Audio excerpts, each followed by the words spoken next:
So, Willa, just tell me about your life. Give me a brief summary of your life. Well, that's hard to be brief, but the summary of my life is I would say that I've always wanted to be a person who's not very dependent on other people. And so I I used to think when I was young that I probably would never get married, but I'm glad I did because I met a man who liked independent women, and that was very important to me. And we got married, and we had 4 children, and both of us were college professors, and it was for me, a very satisfying life because I've always loved to go to school. I could go to school forever. And I was a psychologist. I taught psychology for years and years. He taught English, and we had a good life together in that way because we were different enough and yet the same too. I was married in 1952. My children were born in 53, 54, on to 59. So it's in that rough span. Is that close enough? Yeah. Hey, it's your dates. How did you meet the DeWeeses? Well, we met the DeWeeses early in our move to Bozeman. My husband taught in the English department. I was a stay-at-home mother at that time. And in the English department, there were several people who had good friends in other departments, especially in the art department. So one of the people we met in the English department invited us to a little party, and we met the DeWeeses. And we were immediately interested in each other, and they happened to live not far from where we lived in Bozeman. Our children, came along at the same time, and so it was a very natural kind of friendship. Talked a lot about art and how it was expressed. We were both interested in that. Did you go to some of the parties that the DeWeeses had at the studio in downtown Bozeman? Oh, yes. Those are very pleasurable memories. Yeah, Bob needed more space to paint, and he found this old moose hall that the moose fraternity, whatever you call it. Anyway, they weren't using it anymore. They'd moved to some place that was more adequate, and it was lots of space. It was upstairs over some stores, and one of the things that was left from the time of the mooses was a moose head. So we still had the moose head in the hall, and it was a wonderfully large space, and we didn't have to mess up anybody else's house when we partied there. So we did party there a lot, and the parties tended to be, there was lots of drinking, but there was lots of really exciting talk, and I still remember that as exciting talk. Talk about what is art really, and what does it mean? Why do we have art? It isn't useful, is it? Yes, no, on and on. And does it make a difference in how you live your life? And questions like that were at the center of everything. And it was exciting time. And since we were all teachers to some extent, I wasn't actually actively teaching then, but we were all interested in what kinds of effect we were going to have on other people, and especially our students. Would that live on? Would that be a part of other people's lives too? We also talked about politics because we were living in Montana, and it was quite a conservative state, and we didn't feel the same way that a lot of our neighbors did, and we felt the need for some change in that. So we talked about how we could affect that sort of change. What kind of ideas did you discuss and how you could affect change?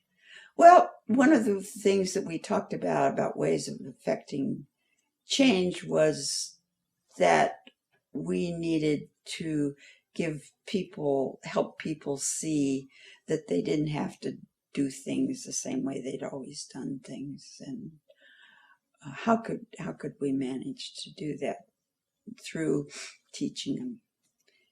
That's pretty diffuse, but that's the way the conversation was too. Were there conversations at those parties in those social circles about quality?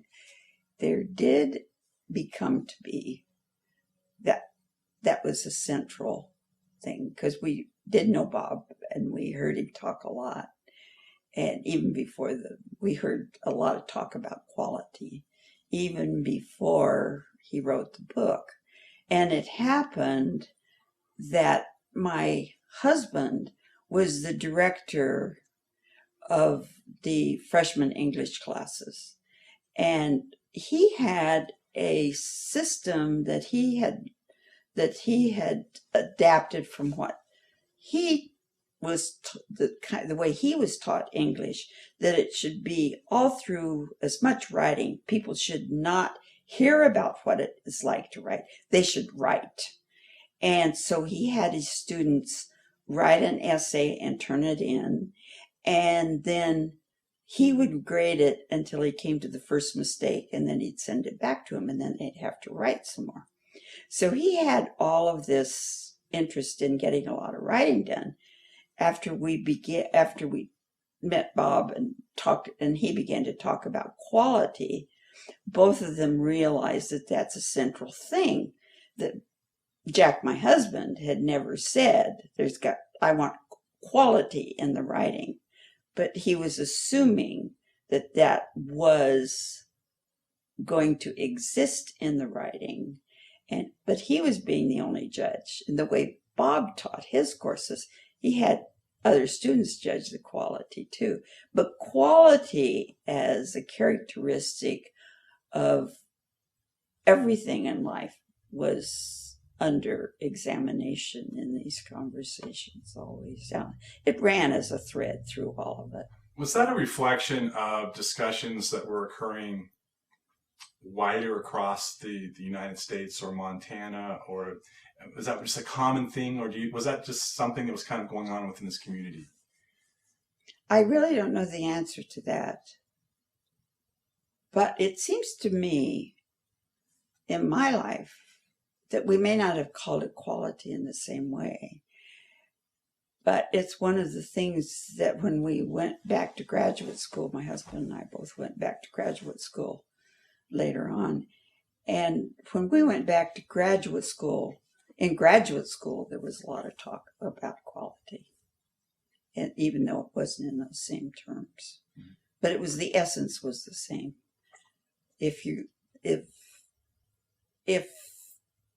there was a lot of talk in my graduate school, of course, about what is truth, since I was a scientist, and what kinds of truth are, and then we'd compare them with truth as defined in the English classes and the art classes and all this kind of thing. And that went on in graduate school. I really can't speak to what was going on. Do you remember Robert Pirsig at those social gatherings at the studio? Yes. Now, he wasn't always there, but he was there a lot. Bob and Nancy were there. And to tell the truth, we got sort of tired sometimes of hearing about Bob's ideas, because he was very centered on them. And he wasn't, in that way, he wasn't as good as a conversationalist as he was at a lecturer. and so sometimes that got a little bit tedious for us. And So he was quite free in sharing his ideas about quality. Free is true. Yes. There was one time that Bob got all excited. I don't think it was one of the big parties, one of the small parties, but he was all excited because he had found a picture book of the history of philosophy. And we all laughed at him. We said, Bob, how can you have a picture book of the history of philosophy? And I think we were probably undoing our criticism. Actually, I must admit to you that this carried on, and we got so used to Bob working on this book and on these ideas that when, and this is, I'm going in time down till the time when Jenny notified me, well, Bob's book is going to be published. I said, what?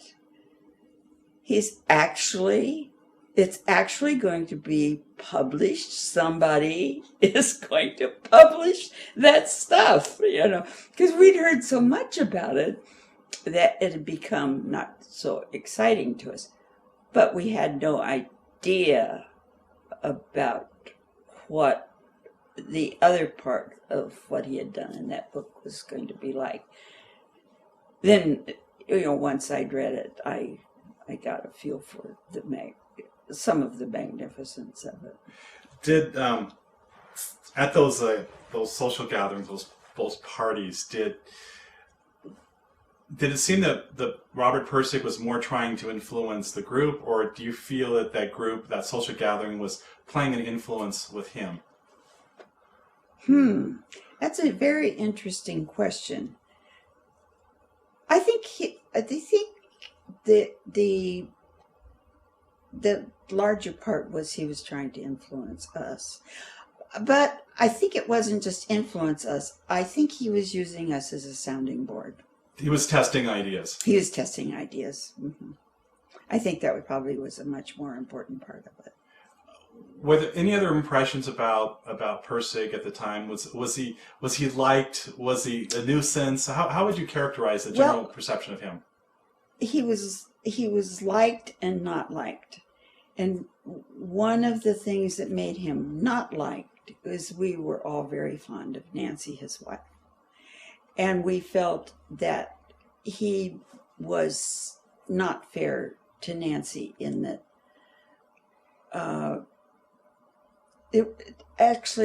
this is I don't think he intended to be as demanding as he was, but he was so sure that he was destined to do certain things that he didn't pay very much attention to the effect this was having on Nancy and on his children. And so Nancy did the family. He really didn't take much part in that.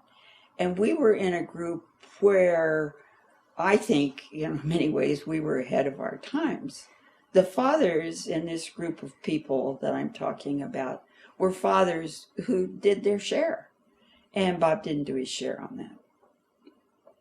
So that part made him not quite part of the group. Would you characterize the 60s, a lot of the 60s was a rebellion, for lack of a better word, against traditional authoritarian classical values in post-World War II America. Would you see Robert Pirsig his style reflecting that? I think it did. I think it reflected that much better than we could see at the time because we were too close to it. And actually, one of the things was we kind of assumed that we would all have those ideas. And so we accepted it as part of it. But as a contrast to the community in which we lived, it certainly was an important thing for all of us. And so we saw him as part of our group in rebelling against the surrounding community and the surrounding political system, which was difficult for us. Mm-hmm. This was at the time when there was a lot of demand for loyalty and all that kind of stuff. So talk about life at Montana State University and in Bozeman, a little more about that and what that was like politically, economically, socially, etc. during the time you were there. Well, I'll talk first about living in Bozeman. We really felt that we were counterculturalists in that way, because the business of ranching was very strong in that area. And so the ranching culture, you do things with your hands. We're not people who need to think, we need to do. That kind of feeling was very strong in that area, in the ranching community. Even though I must say that some of the ranchers became some of our good friends. We were exclusionary too, and I think that's important. Actually, since Montana State was a land-grant institution, and it had lots of people teaching things that were very practical, in contrast to what most of us were doing, like teaching English and teaching art and teaching philosophy. We had people teaching grains and poultry and things that were more practical. And so in that way, we felt that we were kind of against the counterculture of the university because there was so much of that kind of stuff. In your words, define counterculture of that time. How would you define it? I think the counterculture was to question the traditions of patriotism. That was one of the ways in which we felt at odds with some people. That you didn't question, you question people in authority. Sounds familiar to what's happening now. I mean, what's happened since then too. I mean, what's your take on the attitudes toward technology and around this whole counterculture movement? Were they kind of the same thing, or are they different? How would you characterize the views toward technology back then? Yeah, but not quite as strong as, well, the technology we felt was kind of beneath us, I must admit, in our group, that we didn't have to pay attention to. We had the big ideas. So expand on that a little bit and what that means. Beneath what? Beneath the artists or beneath? Beneath artists, beneath people who could think abstractly, to think concretely in terms of how you do things and the techniques for doing things rather than thinking about things. I think that was part of what we felt, that we were perhaps a little more above, a little above that. Higher quality? Higher quality, that's what we were. How did you end up at the party at the DeWeese home when the Pirsig describes in the book? The one, we're back. Yeah, we're back on the track. Well, shifting gears here. Yeah, shifting gears. Okay, so that wasn't actually a party. It was it just sort of happened that we were getting. My husband and I were getting ready to move to Minnesota to go to graduate school, and so we were doing things to get ready to move. And as I recall, and this, I could be a little bit off on this, but that's okay, that we had brought some stuff that we thought might be useful to the DeWeeses that we weren't going to need, that we didn't want to move with us. Although we thought we were coming back and everything, we were still getting rid of some stuff. And so we'd just gone out to make a friendly visit. And when we got out there, we found that Bob and Chris had come, and I cannot remember that that's the reason why we went out there. But it was more of it was a chance encounter rather than planned. It was a chance, yes. Yes, it was just one of the things that was going on. I think, that's the best I could say. Yeah, it was pretty much a chance encounter. No plan to be there at that time. What did you and Jack think when you read about yourselves in the book? What was your reaction? Jack was dead when the book came out. Okay. So I can only talk about my reaction. I thought it particularly the situation that's described in the book, I thought was exactly the way I recalled it, and it showed the it it spoke true. When Bob sent me an autographed copy as soon as it was published, and he wrote a little note in it that said, "Actually, Jack has the best lines in the book," and he was talking about the fact that when it's all about building the barbecue set, and how the directions were supposedly backward, and Chris figured out that they weren't really backward. And then Jack said, "Well, Chris, you're the only one who's making sense around here." I may not be quoting exactly correctly right now, but it was the sort of thing that fit in with the way things usually were, because Bob wasn't very good at machines and stuff like that, or putting things together. And so it sort of fit. Did you know Peter Volkus? Yes. Not well, but through the DeWeeses, we knew Peter Volkus. He used to come to parties at our house. There were big parties in the studio because there was a lot of space there. But the next biggest place was our house had a big living room. So there were a lot of parties at our house too. And I had met Peter Volkus, Jack and I had met Peter Volkus at the DeWeeses. And he was such a fascinating person because he was very flamboyant. And he did drink a lot. So, of course, all of us drank considerably. And I can remember that Jenny and Bob brought Peter Volkus with them when they came to a party at our house. And we just repainted our living room. And I thought about some of the stories that had been told about Peter Volkus, how one time he threw ink at the wall or something like that. And I thought, oh, our new walls, I hope he doesn't do anything that messes up our new walls. But I didn't need to worry. It was a lively party, but it wasn't a destructive party. Did you know Rudy Audio? Yes, Rudy Audio. Wonderful. And his wife, too. Yeah. They were artists in Missoula, of course. They were also friends of my brother-in-law who taught in Missoula. And so, yes, there were quite a bit of... I admired their work very much, too. So that made me feel close to them.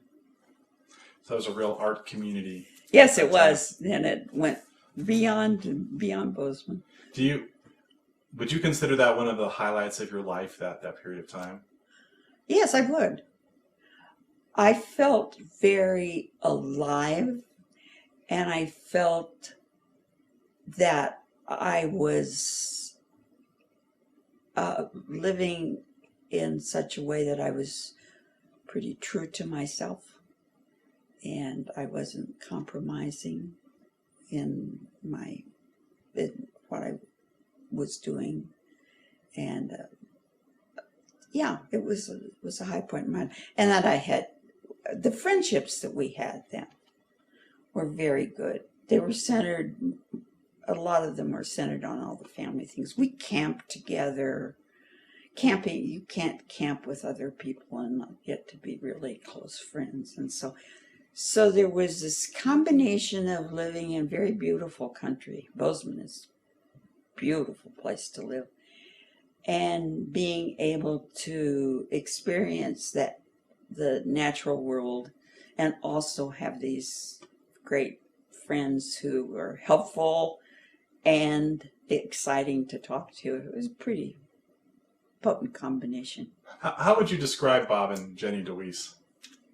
Oh, they were very central to this group, because Jenny especially was very nurturing and she loved to have people come to her house. She always made you feel very welcome. And Bob too. And I think the thing that Bob lent to it, that Bob many times would make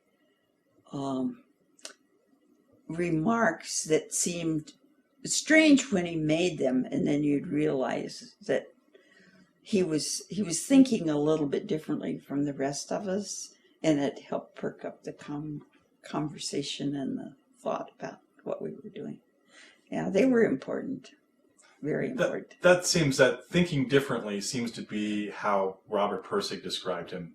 Obviously, contrasting to Robert Pirsig, but can you say more about that difference? What was unique about? How would you describe that uniqueness about Bob DeWeese and the way he thought about things? Well, he thought about things more visually than anyone I had ever known, because he would think in terms. He had a sketch pad with him all the time, and he'd make little sketches and things.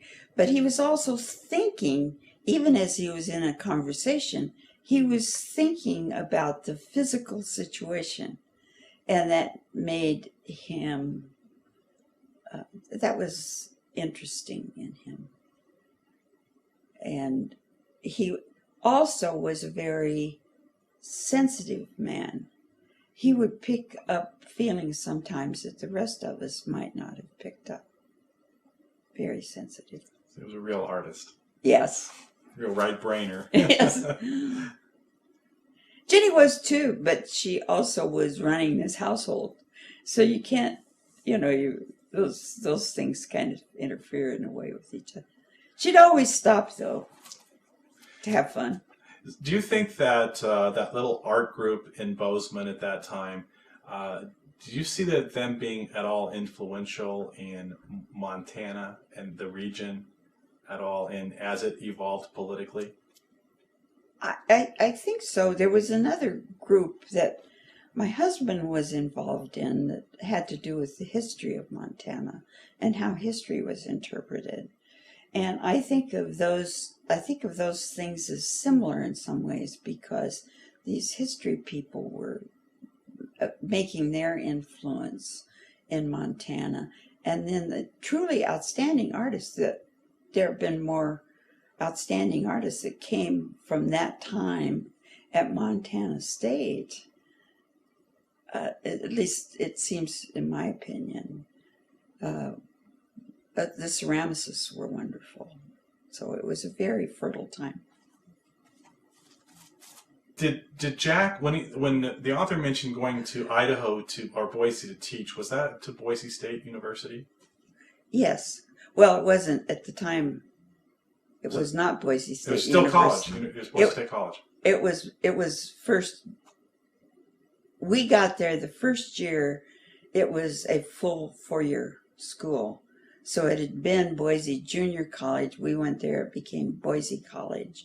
And then it progressed to eventually being Boise State University. In the book, the author implies that Jack wasn't happy at Montana State, and that's the reason he was moving. What were the circumstances or the reasons why you moved to Boise? Neither one of us were completely happy, because it's a very, first of all, it's a very, the community in its way is so isolated. It's geographically isolated. This isn't as apparent now when it's easier to travel, but you had to travel a couple hundred miles at least if you count Butte as a city. Okay, you had to go quite a ways to be in anything like a city, and to be able to do city-like things. And I miss that. I miss that more than Jack did. I like to always be where I could get to a city. I didn't have to live in one. But I like to be able to think of going to art galleries and going to big libraries and all that kind of thing. So in that way, we were unhappy in Bozeman. I began to worry about the some of the isolating factors as an influence on my children. I didn't want them to grow up thinking Bozeman was the center of the world. I wanted them to know there was another world out there besides that. Now, but one of the very practical things that made us unhappy in Bozeman was that Jack was at he was at the top of what he could do in that department.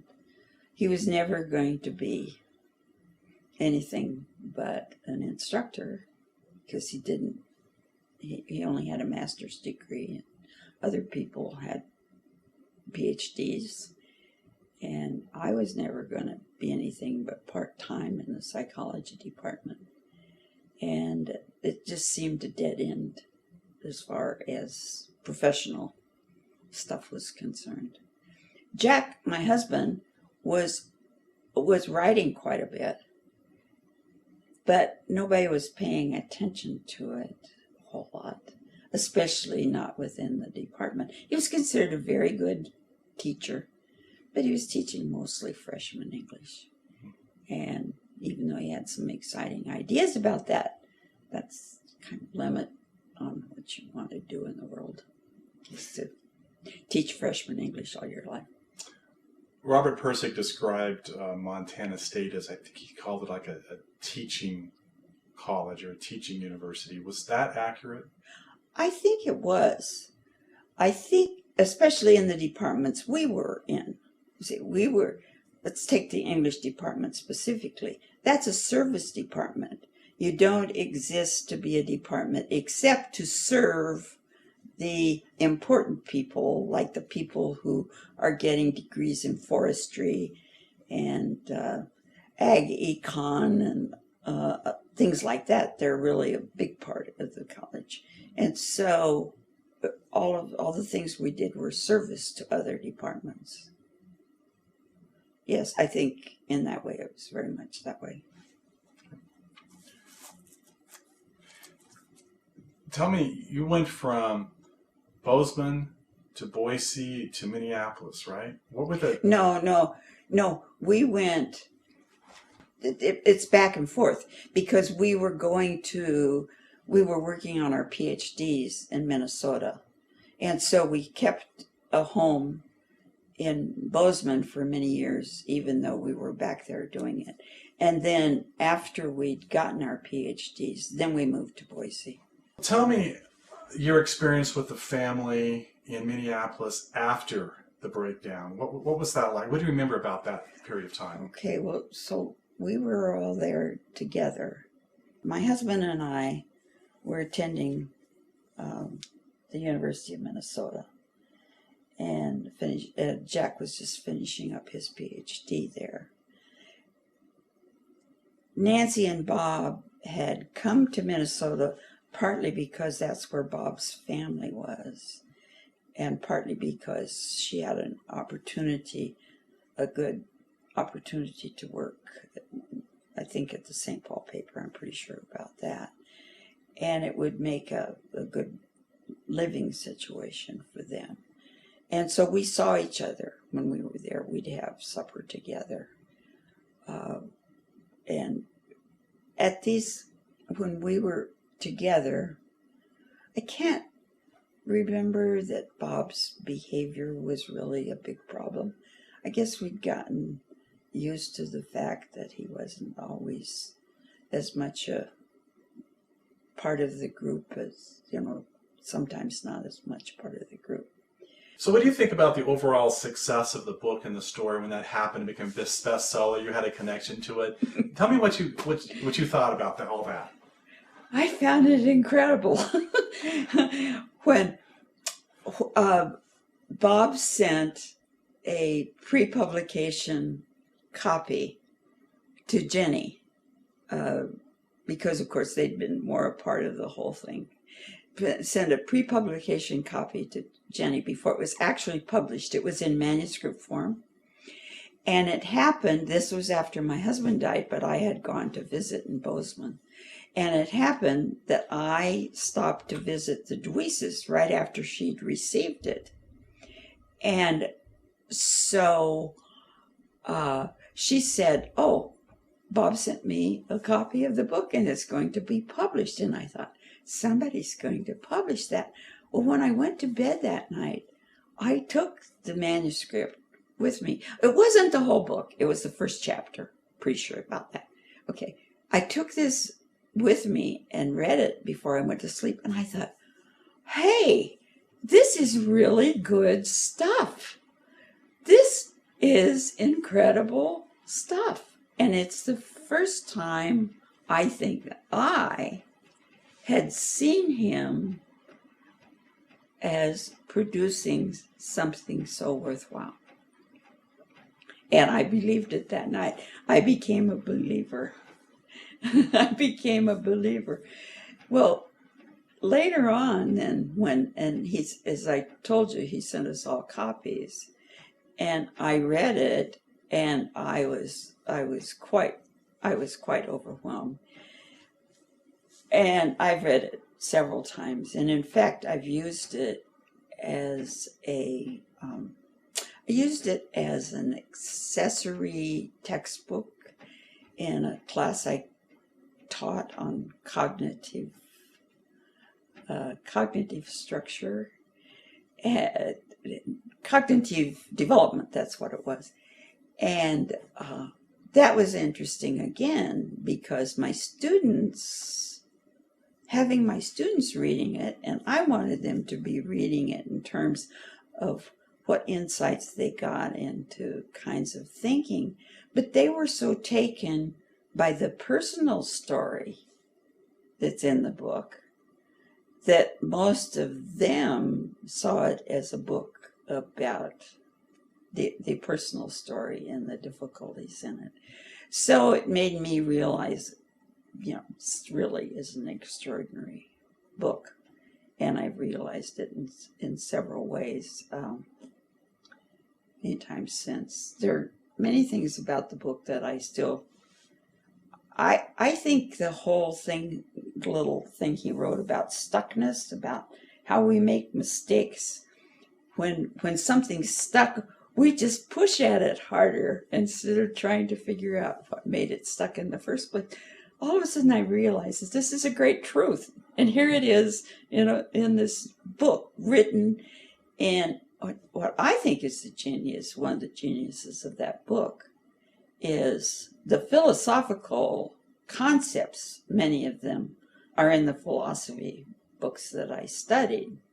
So the concepts are not new, but they're made accessible to people in a way that I've not experienced anywhere else. Was it required reading in some of your classes? In the classes I taught? Yeah. Did you ever make it required? I made it required reading in one class. In this one class, I talked about cognitive development. And some of my students did not like that. And others were just delighted. So it was a mixed feeling. What other final thoughts would you like to share about the experience, the story, having known the characters in the story, the success, anything at all? It's kind of an open-ended question that anything you'd like to share. Well, I think personally it was, I very much enjoyed being associated with a person who was so renowned. I was sort of surprised that I got such a bang out of that. And I said, I get people who call me because my name is spelled in an unusual way. And so when they see the name in the telephone book here in Boise, I will get calls from strangers saying, "Is there any chance that you are the Wylla Barsness in Zen and the Art of Motorcycle Maintenance?" And I say yes. And then other people, I've had an opportunity to go answer questions about the book and about Bob to places like a senior seminar, a couple of senior seminars in high schools in Boise, when they find out I'm the person, would you come and answer questions? And one of the questions that I always get when I go to these things is, I even did a little section on it at the Midwestern Psych Association about what that was all about. So one of the things people would ask me is, well, was Bob Pirsig a genius? And I said, I think probably he was. But then we all considered ourselves geniuses in that group. And so that wasn't unusual. What was unusual is Bob was he did something about it. He actually wrote a book and became known as a genius. The rest of us didn't get to that place. How was he perceived amongst your peers in this psychology community? Was favorable, neutral, unfavorable? Oh, quite favorable. Yes. It was considered a book of many insights. Yes. By your peers. By my peers, yes. Yeah. Okay. They saw it in that way. I think it's amazing the lives that it's touched. And it's interesting. One more story about how people read it, because this is about a woman who was actually not in the group that was together all the time, but sort of on the edges of it. But anyway, she got a copy of the book. They got a copy of the book, she and her husband. And I said, I got my copy too. And she said, well, have you read it yet? And I said, I don't have time. I'm grading finals. It's the end of the semester. So I'm going to have to wait until I have time to read it. She says, it doesn't take long. I said, it doesn't take long. She said, oh no, I just sped right through it. And I said, you did? And she said, well, yes, of course, I skipped all that stuff about quality because we talked about that so much. I got bored with that. And I skipped all the stuff about motorcycles because I'm not interested in motorcycles. And I got right through it. And I thought, yes, you read the travelogue and you can get through that. But I think that's one of the things that's so impressive about the structure of the book is that you've got at least 3 levels. And my students helped me see this in a better way than I'd seen it myself. You do have the travelogue, and that's well written. You feel yourself on that journey with them. But you also have the relationship of Chris and his father. And then you have the quality lectures. And I'm sure there are many people who've read the book who've maybe skipped the quality. But they've missed something if they have, because I think that part of the genius is in the way they are enmeshed with each other. Could I see your copy of the book? Oh, Right yes. to your left. Yes. My proud possession. And here it is. My handwritten note. Dear Wylla, hope you like it. Jack has the best lines in the whole book. Richard M. Pirsig. I got it in 1970.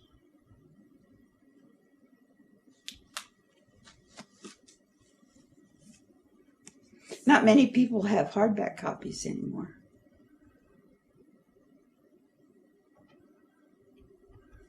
Anything else you want to share, Wylla? Not right. No, I can't think of it. I think that's all my questions. Okay. Great.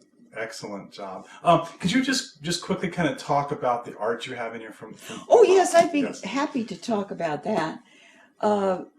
In this room, all the art in the living room is by Bob DeWeese. I don't have any of Jenny's stuff.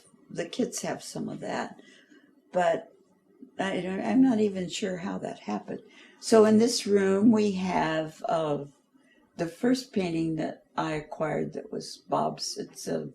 It's actually a nude from the back of his wife Jenny, and then I have a couple of portraits of one of my husband and one of me that Bob painted just because he wanted to, and then gave to us.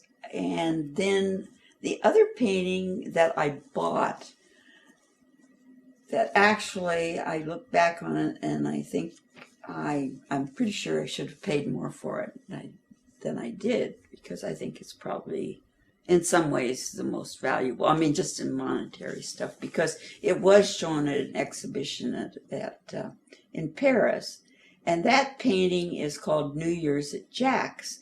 And it's a painting he made from a sketch that was taken at a New Year's party at our home in Bozeman.